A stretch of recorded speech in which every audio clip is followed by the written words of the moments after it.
ಹೌದು, ಗೌರ್ಮೆಂಟ್ ರೂಲ್ಸೇ ಸರ್ ಆಗಿರೋದು. ಪೆನಾಲ್ಟಿ ಕಟ್ಟಕ್ ಆಗಿಲ್ಲ ಅಂದ್ರೆ ನಮ್ಮ ಮನೆ ಹತ್ರ ಕಸ ಸುರಿಸ್ತೀರಿ ಸರ್. ಸುರಿಸ್ಲಾ ಸರ್? ತೋರಿಸೇನು. A few moments later.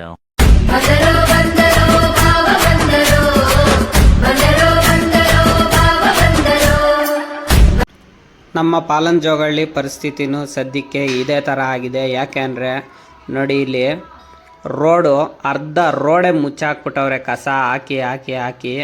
ದಯವಿಟ್ಟು ಇದನ್ನು ಸಂಬಂಧಪಟ್ಟ ಅಧಿಕಾರಿಗಳು ಬೇಗ ಎಚ್ಚೆತ್ಕೊಂಡು ಈ ಕಸ ಒಂಚೂರು ಕ್ಲೀನ್ ಮಾಡಿಸ್ಬೇಕು. ಇಲ್ಲಿ ಕಸ ಹಾಕ್ದಂಗೆ ಬಂದೋಬಸ್ತ್ ಮಾಡಬೇಕು. ಯಾಕೆ ಹೇಳ್ತಾ ಇದ್ದೀನಿ ಅಂದರೆ ನೋಡಿ, ಇಲ್ಲಿ ಡೈಲಿ ಸ್ಕೂಲ್ ಮಕ್ಳು ಈ ರೋಡ್ ಪೂರ್ತಿ ಓಡಾಡ್ತಾರೆ. ಈ ರೋಡಲ್ಲಿ ಓಡಾಡೋಕ್ಕಾದ್ರೂ ಜಾಗ ಇರಬೇಕಲ್ವಾ.